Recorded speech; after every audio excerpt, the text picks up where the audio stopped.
Capítulo 17. El miedo de la caída final. Un sombrío miedo ronda las mentes de muchos que vienen a Cristo. Tienen miedo de no perseverar hasta el fin. He oído que el buscador dice: si yo fuera a apoyar mi alma en Jesús, después de todo podría tal vez retroceder y caer en la perdición. He tenido buenos sentimientos antes y se han extinguido. Mi bondad ha sido como la nube mañanera y como el rocío temprano. Vino de improviso, duró por un tiempo, prometió mucho y luego se desvaneció. Querido lector, yo creo que este miedo es con frecuencia el padre del hecho, y creo que algunos que han tenido miedo de confiar en Cristo por todo el tiempo y por toda la eternidad han fallado porque tenían una fe temporal que no llegó nunca lo suficientemente lejos para salvarlos. Comenzaron confiando en Jesús en cierta medida, pero mirándose a ellos mismos para la continuación y la perseverancia en el camino en dirección al cielo, y así comenzaron erradamente y como una consecuencia natural, pronto se volvieron atrás. Si confiamos en nosotros mismos para sostenernos, no nos sostendremos. Aún cuando descansamos en Jesús para una parte de nuestra salvación, fracasaremos si confiamos en el yo en lo más mínimo. Ninguna cadena es más fuerte que su eslabón más débil. Si Jesús es nuestra esperanza para todo excepto para una sola cosa, fracasaremos por completo, porque en ese único punto nos reduciríamos a nada. No tengo absolutamente ninguna duda de que un error acerca de la perseverancia de los santos ha impedido la perseverancia de muchos que corrían bien. ¿Qué fue lo que les impidió para que no continuaran corriendo? Confiaron en ellos mismos para esa carrera y así se quedaron en el camino. Ten cuidado con mezclar siquiera un poco del yo con la argamasa con la que construyes, pues la convertirás en argamasa inadecuada y las piedras no se mantendrán juntas. Si miras a Cristo para tus comienzos, ten cuidado de no mirarte a ti para tu final. Él es el alfa. Asegúrate de que sea tu omega también. Si comienzas en el Espíritu, no debes esperar ser hecho perfecto por la carne. Comienza como pretendes continuar y continúa como comenzaste, y deja que el Señor sea todo en todo para ti. Oh, que Dios, el Espíritu Santo, nos dé una buena idea muy clara de dónde ha de venir la fortaleza mediante la cual seremos preservados hasta el día de la manifestación del Señor. Aquí tenemos lo que Pablo dijo una vez sobre este tema cuando escribió a los Corintios: el cual también os confirmará hasta el fin, para que seáis irreprensibles en el día de nuestro Señor Jesucristo. Fiel es Dios, por el cual fuisteis llamados a la comunión con su Hijo Jesucristo nuestro Señor. Primera de Corintios, capítulo 1, versículos 8 y 9. Este lenguaje admite silenciosamente una gran necesidad al decirnos cómo es satisfecha.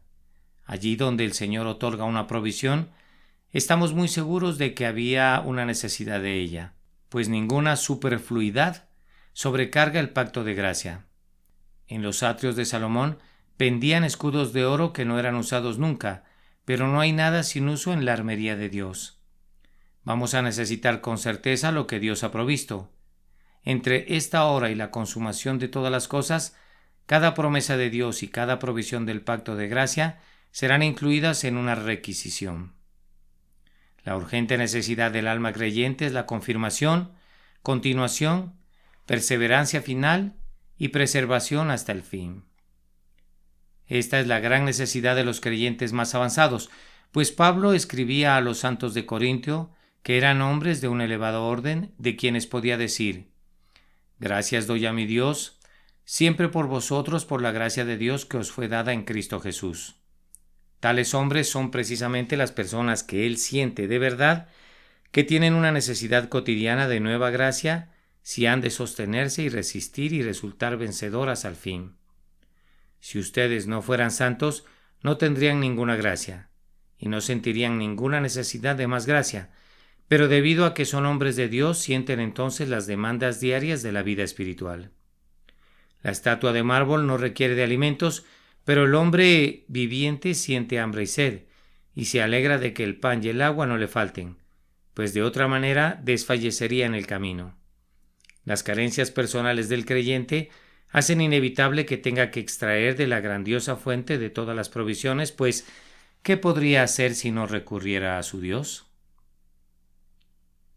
Esto es el caso de los santos más dotados, de aquellos hombres de Corinto que eran enriquecidos con todo don de expresión y con todo conocimiento.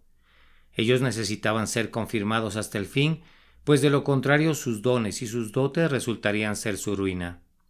Si hablásemos lenguas humanas y angélicas y no recibiéramos una gracia renovada, ¿dónde estaríamos?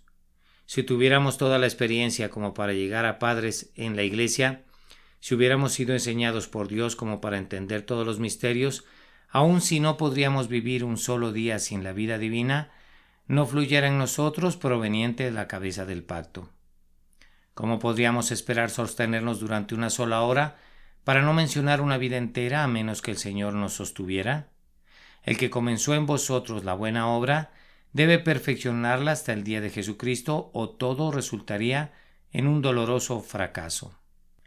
Esta gran necesidad surge en gran medida de nosotros mismos. En algunos hay un doloroso temor de que no perseverarán en la gracia porque conocen su propia veleidad. Ciertas personas son constitucionalmente inestables. Algunos hombres son conservadores por naturaleza, para no decir obstinados, pero otros son naturalmente variables y volátiles. Como mariposas revolotean de flor en flor, hasta que visitan todas las bellezas del jardín, pero no se posan en ninguna de ellas. Nunca se quedan el suficientemente tiempo en un lugar para hacer algún bien, ni siquiera en su negocio o en sus ocupaciones intelectuales. Tales personas temen con razón que 10, 20, 30, 40, tal vez 50 años de continua vigilancia religiosa sería demasiado tiempo para ellas. Vemos a algunos hombres que se unen primero a una iglesia y luego a otra, hasta que completan el círculo. Hacen todo por turnos y nada dura mucho. Tales individuos tienen doble necesidad de orar para ser confirmados divinamente y para ser firmes y constantes, pues de otra manera no serán hallados, creciendo en la obra del Señor siempre. Todos nosotros, incluso si no tenemos una tentación constitucional a la veleidad, debemos sentir nuestra propia debilidad si realmente hemos sido vivificados por Dios. Querido lector, ¿acaso no encuentras lo suficiente que te haga tropezar en un solo día? Tú que deseas caminar en perfecta santidad, como confío que lo hagas, tú que has colocado ante ti una norma elevada de lo que ha de ser un cristiano, ¿no encuentras que antes de que las cosas del desayuno sean quitadas de la mesa, has mostrado la suficiente insensatez para sentirte avergonzado de ti mismo? Aún si nos encerráramos en la celda solitaria de una anacoreta, la tentación nos seguiría, pues en tanto que no podamos escapar de nosotros mismos, no podremos escapar de las incitaciones a pecar. Hay algo dentro de nuestro corazón que debe mantenernos humillados y alerta delante de Dios. Si Él no nos confirma, somos tan débiles que vamos a tropezar y caer, no derribados por el enemigo, sino por nuestra propia negligencia. Señor, te pedimos que seas nuestra fuerza, nosotros somos la debilidad misma. Además de eso, está la fatiga que proviene de una larga vida. Cuando comenzamos nuestra profesión cristiana nos remontamos sobre alas de águila y más adelante corremos sin cansancio. Pero en nuestros mejores y más legítimos días caminamos sin desmayo. Nuestro paso pareciera más lento, pero es más aprovechable y sostenido. Le pido a Dios que la energía de nuestra juventud continúe con nosotros en tanto que sea la energía del Espíritu y no la mera fermentación de la carne arrogante.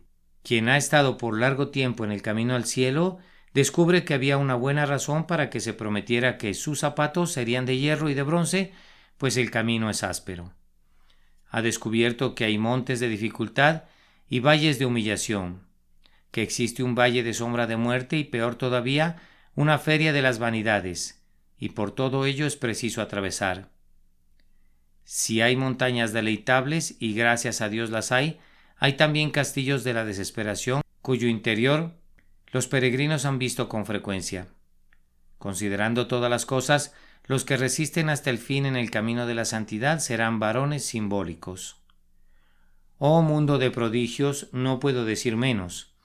Los días de la vida de un cristiano son como tantas perlas de misericordia enhebradas en el hilo de oro de la fidelidad divina. En el cielo les hablaremos a los ángeles y a los principados y a las potestades de las riquezas inescrutables de Cristo que fueron agotadas en nosotros y que fueron gozadas por nosotros mientras estuvimos aquí abajo. Hemos sido conservados vivos estando al borde de la muerte.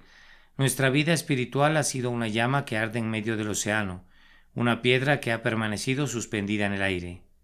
Seremos el asombro del universo cuando nos vea entrar por las puertas de perlas, irreprensibles en el día de nuestro Señor Jesucristo. Hemos de sentirnos llenos de asombro, agradecidos si somos guardados siquiera por una hora, y yo confío que lo seamos. Si esto fuera todo, habría suficiente motivo para la ansiedad, pero hay todavía mucho más. Debemos pensar en qué lugar vivimos. El mundo es un desierto ululante para muchos del pueblo de Dios, pero otros se enfrentarán con una dura lucha. Comenzamos nuestro día con oración y oímos la voz del cántico santo en nuestros hogares con suma frecuencia, pero mucha buena gente aún no ha terminado con su oración cuando ya es saludada con blasfemias. Salen a trabajar y durante todo el día son vejados con una conversación inmunda como lo era el justo Lot en Sodoma. ¿Acaso puedes caminar en media calle sin que tus oídos no sean afligidos por un lenguaje soez? El mundo no es ningún amigo de la gracia. Lo mejor que podemos hacer con este mundo es terminar con él tan pronto como podamos, pues habitamos en un país enemigo. Un ladrón acecha en cada matorral. A todas partes necesitamos viajar con una espada desenvainada en nuestra mano, o al menos con esa arma que es llamada toda oración siempre a nuestro lado, pues tenemos que contender para avanzar cada paso del camino. No cometas algún error respecto a esto, pues serás rudamente despertado del engaño que has acariciado. Oh Dios, ayúdanos y confírmanos hasta el fin. ¿O dónde nos encontraremos? La verdadera religión es sobrenatural en su comienzo, sobrenatural en su continuación y sobrenatural en su conclusión. Es la obra de Dios de principio a fin. Hay una gran necesidad de que la mano del Señor sea extendida todavía. Mi lector está sintiendo esa necesidad ahora y me alegra que la sienta, pues ahora buscará su propia preservación en el Señor, quien es el único que puede guardarnos de caer y glorificarnos con su Hijo. Capítulo 18. Confirmación. Quiero que adviertas la seguridad que Pablo esperaba confiadamente para todos los santos. Dice, el cual también os confirmará hasta el fin para que seáis irreprensibles en el día de nuestro Señor Jesucristo. Este es el tipo de confirmación que ha de ser anhelada sobre todas las cosas. Ustedes ven que supone que las personas son rectas y propone confirmarlas en la rectitud. Sería algo terrible confirmar a un hombre en los caminos del pecado y del error. Piensa en un ebrio confirmado o un ladrón confirmado o un mentiroso confirmado.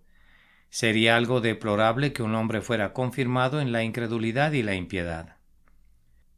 La confirmación divina puede ser gozada únicamente por aquellos a quienes la gracia de Dios ha sido ya manifestada. Es la obra del Espíritu Santo, quien da la fe, la afirma y la fortalece. Quien enciende el amor en nosotros lo preserva y aumenta su llama. Lo que nos hace saber por medio de su primera enseñanza el buen espíritu, hace que lo sepamos con mayor claridad y certeza por medio de instrucción adicional. Los actos santos son confirmados hasta que se convierten en hábitos y los sentimientos santos son confirmados hasta que se convierten en condiciones permanentes. La experiencia y la práctica confirman nuestras creencias y nuestras resoluciones. Tanto nuestros gozos como nuestras tristezas, nuestros éxitos y nuestros fracasos son santificados para el mismo fin. De igual manera que el árbol es ayudado a echar raíces tanto por las lluvias ligeras como por los vientos borrascosos. La mente es instruida y en su conocimiento creciente reúne razones para preservar el buen camino. El corazón es consolado y así es conducido a asirse más de la verdad consoladora. El aferramiento se hace más fuerte y el paso se vuelve más firme, y el hombre mismo se vuelve más sólido y sustancial. Este no es un crecimiento meramente natural, sino que es una obra tan expresa del Espíritu como la conversión. El Señor ciertamente la dará a aquellos que confían en Él para vida eterna. Por su operación interior nos librará de ser inestables como las aguas y hará que seamos arraigados y cimentados. Es una parte del método por el cual nos salva, edificándonos en Cristo Jesús y haciendo que permanezcamos en Él. Querido lector, puedes esperar esto cotidianamente y no te verás desilusionado. Aquel en quien confías te hará que seas como un árbol plantado junto a corrientes de aguas, tan bien preservado que incluso tus hojas no se marchitarán. Cuán grande fortaleza para una iglesia es un cristiano confirmado. Es un consuelo para los afligidos y una ayuda para los débiles. ¿No te gustaría ser uno de ellos? Los creyentes confirmados son pilares en la casa de nuestro Dios. No son llevados por doquiera de todo viento de doctrina, ni vencidos por la tentación inesperada. Son un gran apoyo para otros y actúan como anclas en tiempos de problemas en la iglesia. Tú que estás comenzando la vida santa, difícilmente te atreves a esperar que te conviertas en uno de ellos. Pero no has de temer, el buen Señor obrará en ti igual que en ellos. Uno de estos días tú, que eres ahora un bebé en Cristo, serás un padre en la iglesia. Ten la esperanza de ello, pero espéralo como un don de la gracia y no como la paga del trabajo o como el producto de tu propia energía. El inspirado apóstol Pablo habla de estas personas como que han de ser confirmadas hasta el fin. Pablo esperaba que la gracia de Dios los preservara personalmente hasta el fin de sus vidas o hasta que el Señor Jesús viniese. En verdad, él esperaba que toda la iglesia de Dios en cada lugar y en todos los tiempos fuera guardada hasta el fin de la dispensación, hasta que el Señor Jesús, como el esposo, venga a celebrar la fiesta de bodas con su esposa perfeccionada. Todos los que están en Cristo serán confirmados en Él hasta aquel ilustre día. ¿Acaso Él no ha dicho, porque yo vivo, vosotros también viviréis? También dijo, yo les doy a mis ovejas vida eterna, y no perecerán jamás, ni nadie las arrebatará de mi mano. El que comenzó en vosotros la buena obra, la perfeccionará hasta el día de Jesucristo. La obra de la gracia en el alma no es una reforma superficial. La vida implantada en el nuevo nacimiento proviene de una simiente viva e incorruptible que vive y permanece para siempre, y las promesas que Dios hace a los creyentes no son de un carácter transitorio, sino que incorporan para su cumplimiento que el creyente se sostenga en su camino hasta que llegue a la gloria sin fin. Somos guardados por el poder de Dios mediante la fe para salvación. Proseguirá el justo su camino. Aquellos que creen son guardados en Jesucristo no como resultado del mérito o fortaleza propios, sino como un don gratuito e inmerecido. De las ovejas de su rebaño Jesús no perderá ninguna, ningún miembro de su cuerpo morirá, ninguna joya de su tesoro estará faltando en el día que las reúna. Querido lector, la salvación que es recibida por fe no es algo de meses y años, pues nuestro Señor Jesús ha obtenido eterna redención para nosotros y lo que es eterno no puede llegar a un fin. Pablo declara también su expectativa de que los santos de Corinto fueran confirmados hasta el fin irreprensibles. Esta condición de irreprensibles es una parte preciosa de nuestro sostenimiento. Ser guardados santos es mejor que simplemente ser guardados salvos. Es algo terrible ver a personas religiosas que yerran y salen de una deshonra para caer en otra. No han creído en el poder de nuestro Señor para hacerlos irreprensibles. Las vidas de algunos cristianos profesantes son una serie de tropiezos. Nunca están completamente en tierra y sin embargo raras veces están de pie. Esto no es algo adecuado para un creyente. Él es invitado a caminar con Dios y por fe puede llegar a la firme perseverancia en santidad y debe hacer eso. El Señor puede no solo salvarnos del infierno, sino guardarnos de caer. No necesitamos ceder a la tentación. ¿Acaso no está escrito, el pecado no se enseñoreará de vosotros? El Señor sostiene los pies de los santos y lo hará si confiamos en que Él hará. No necesitamos ensuciar nuestros vestidos y podemos mantenerlos limpios de la suciedad del mundo. Estamos obligados a hacer esto, pues sin santidad nadie verá al Señor. El apóstol profetizó para estos creyentes aquello que quería que buscáramos, que podamos ser preservados irreprensibles en el día de nuestro Señor Jesucristo. Nuestra versión revisada tiene irreprochable en vez de irreprensible. Posiblemente una mejor traducción sería intachable. Que Dios nos conceda que en el último gran día estemos libres de todo cargo, para que nadie en el universo entero se atreva a desafiar nuestro argumento de ser los redimidos del Señor. Tenemos pecados y debilidades que lamentar, pero estas no son el tipo de faltas que comprobarían que estamos fuera de Cristo. Estaremos limpios de hipocresía, engaño, odio y de deleite en el pecado, pues estas cosas serían imputaciones fatales. A pesar de nuestras fallas, el Espíritu Santo puede obrar en nosotros un carácter limpio delante de los hombres, así que, como Daniel, no daremos ocasión a lenguas acusadoras, excepto en el tema de nuestra religión. Multitudes de hombres y mujeres piadosos han mostrado vidas tan transparentes, tan consistentes en todo, que nadie podría contradecirles. El Señor podrá decir de muchos creyentes lo que dijo Job, cuando Satanás se presentó delante de él. ¿No has considerado a mi siervo Job, que no hay otro como él en la tierra, varón perfecto y recto, temeroso de Dios y apartado del mal? Esto es lo que mi lector ha de buscar en manos del Señor. Este es el triunfo de los santos, seguir continuamente al Cordero por donde quiera que va, manteniendo nuestra integridad como delante del Dios viviente. Que nunca entremos en caminos torcidos y demos causa al adversario para blasfemar. Del verdadero creyente está escrito: Dios le guarda y el maligno no le toca. Que se pueda escribir esto de nosotros. Amigo que apenas estás comenzando en la vida divina, el Señor puede darte un carácter irreprochable. Aunque en tu vida pasada te hubieras adentrado mucho en el pecado, el Señor puede liberarte por completo del poder del hábito anterior y hacerte un ejemplo de virtud. No solo puede hacerte moral, sino que puede hacerte que aborrezcas todo camino falso y sigas todo lo que es santo.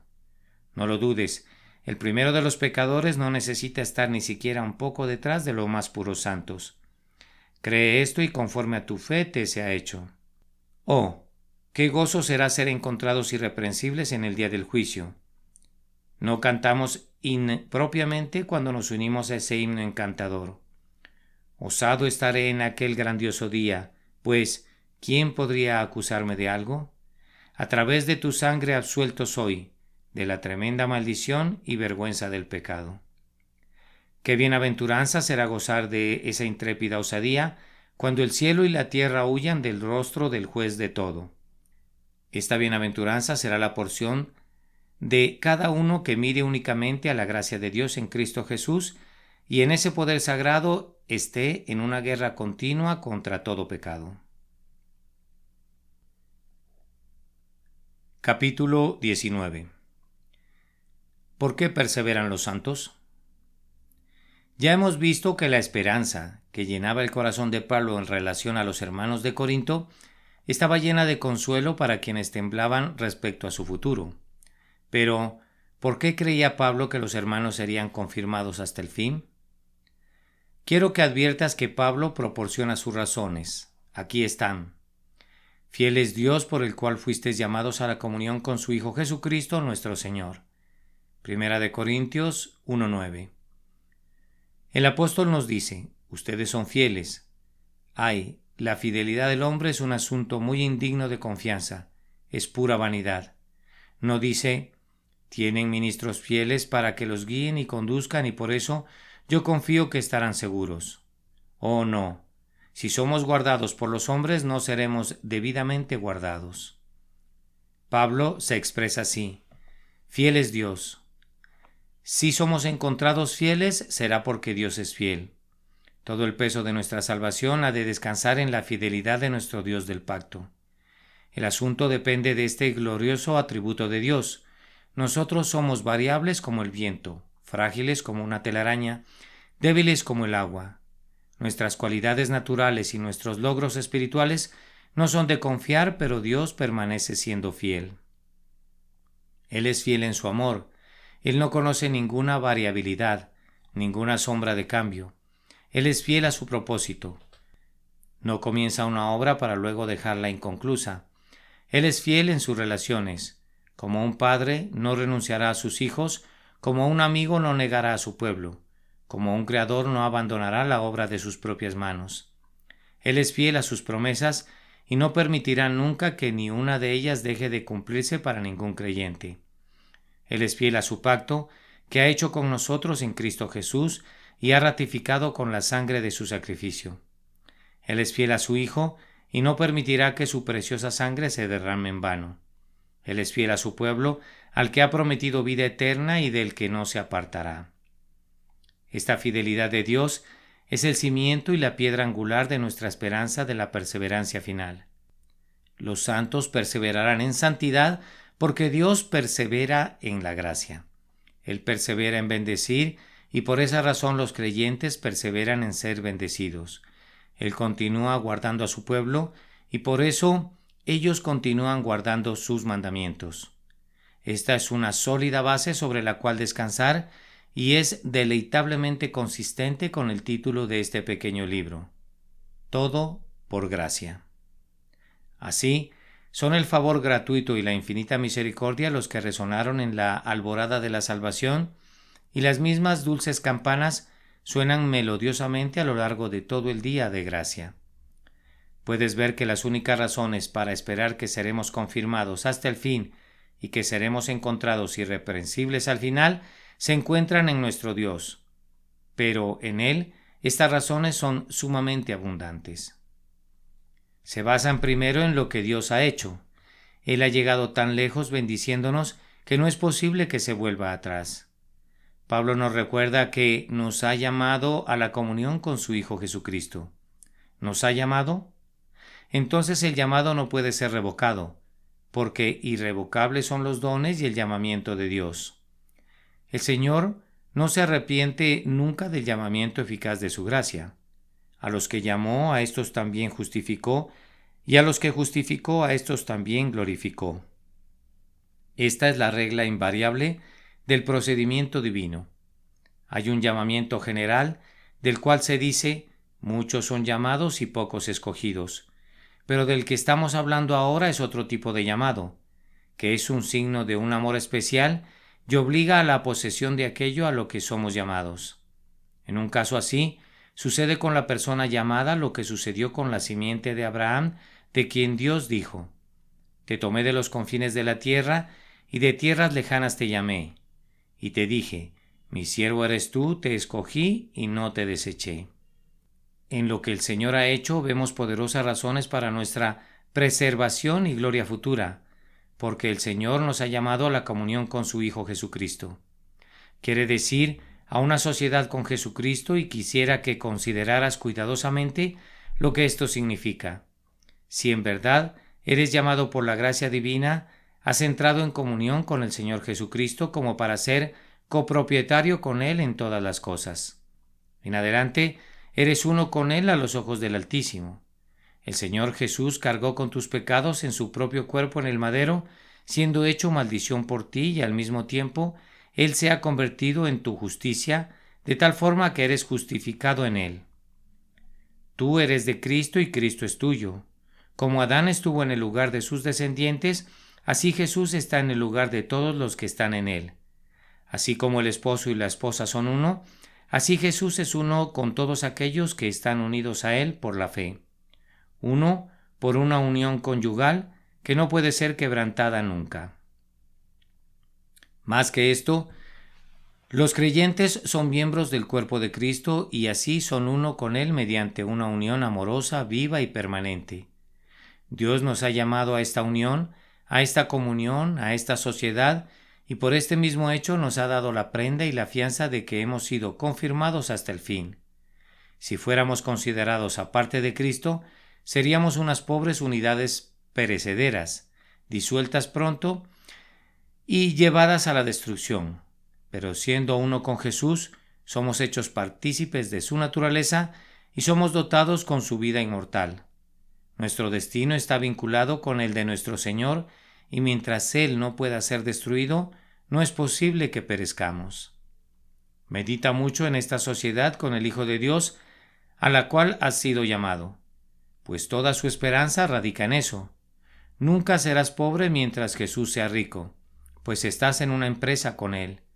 La carencia nunca podrá asediarte, puesto que eres copropietario con Él, que es poseedor del cielo y de la tierra.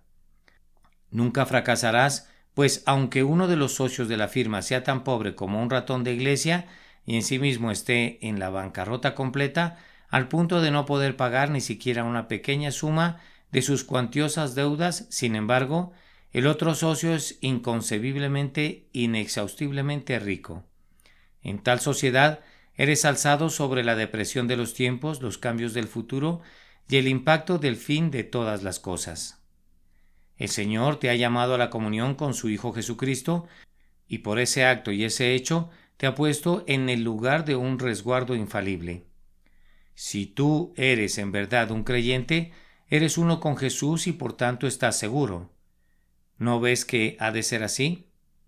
Debes ser confirmado hasta el fin, hasta el día de su venida, si en verdad has sido hecho uno con Jesús por el acto irrevocable de Dios. Cristo y el pecador creyente están en el mismo barco, a menos que Jesús se hunda. El creyente no se ahogará nunca. Jesús ha llevado a su redimido a tal vínculo con él mismo que primero tendría que ser herido, vencido y deshonrado antes de que el más insignificante de los que me ha comprado pueda ser lesionado.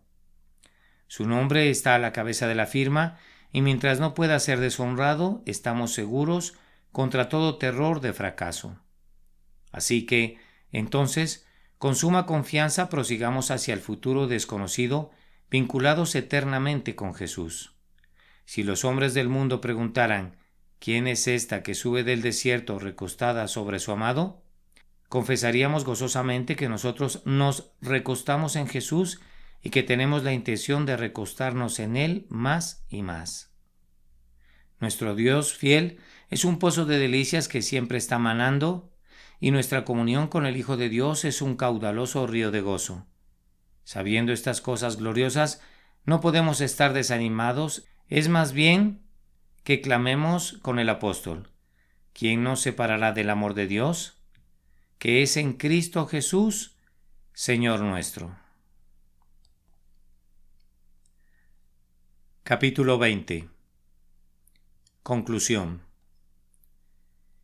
Si mi lector no me ha seguido paso a paso conforme ha leído mis páginas, en verdad lo siento. La lectura de libros es de poco valor a menos que las verdades que pasan ante la mente sean comprendidas, apropiadas e implementadas en sus usos prácticos. Es como si uno viese abundante comida en una tienda pero permaneciese hambriento por no comer personalmente nada. Sería completamente en vano, querido lector, que tú y yo nos hubiéramos conocido, a menos que literalmente te hubieres sujetado de Jesucristo mi Señor. De parte mía, hubo un claro deseo de beneficiarte y he hecho lo mejor que he podido para ese fin. Me duele no haber sido capaz de hacerte bien, pues he anhelado ganar ese privilegio.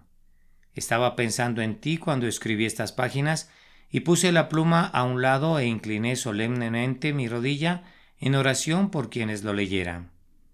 Tengo la firme convicción de que grandes números de lectores obtendrán una bendición, aunque tú rehuses ser uno de ellos.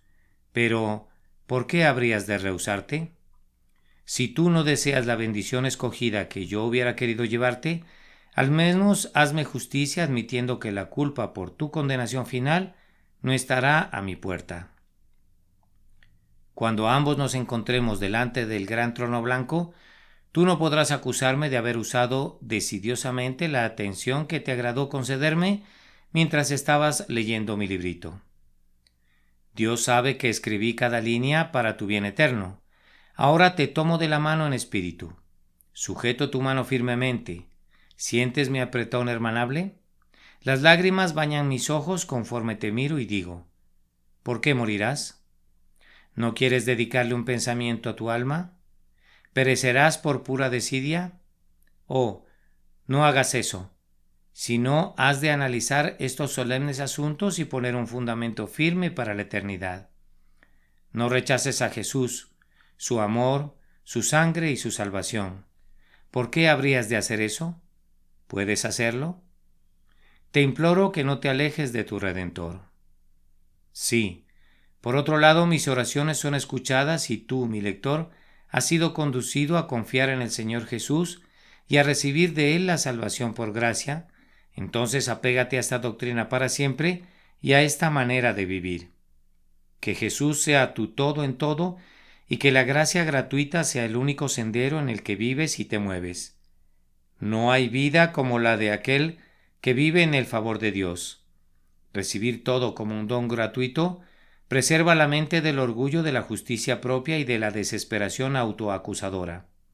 Hace que el corazón arda de amor agradecido y de esta manera crea un sentimiento en el alma que es infinitamente más aceptable para Dios que cualquier cosa que pudiese provenir del miedo servil.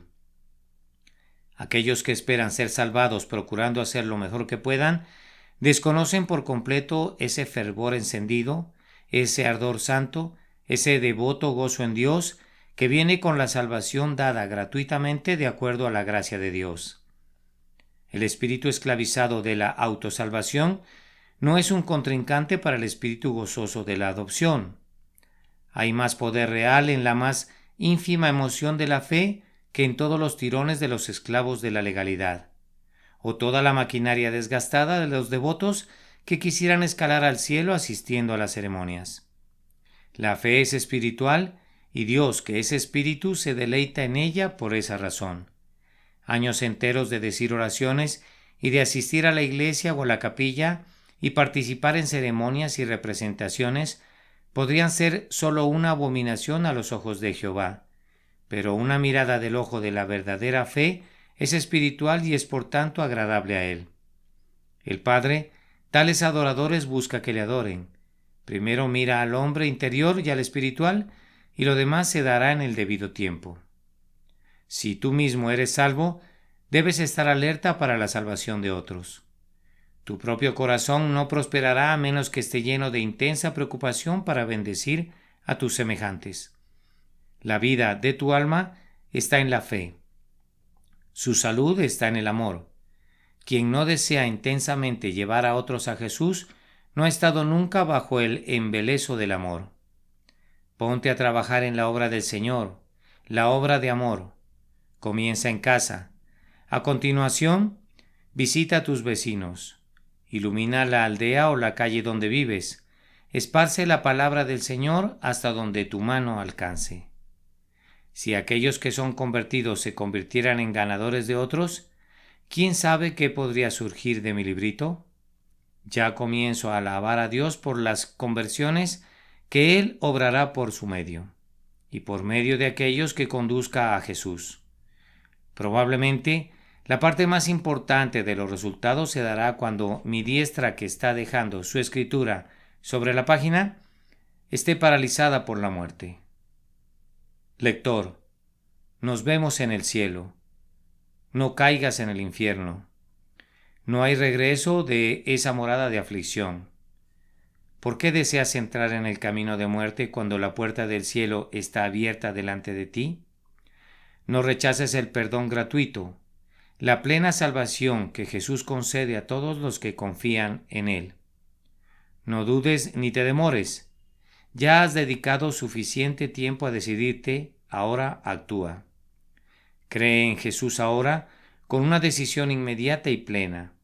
Toma unas palabras contigo y ven a tu Señor en este día, en este precioso día. Recuerda, oh alma, que podría ser, ahora o nunca en cuanto a ti, que sea ahora. Sería horrible que fuera nunca. Otra vez te exhorto, nos vemos en el cielo. Amén. Hemos escuchado Todo por Gracia, unas palabras trascendentales para quienes están buscando la salvación por medio del Señor Jesucristo. por Carlos Spurgeon. Donde abundó el pecado, sobreabundó la gracia. Romanos 5:20.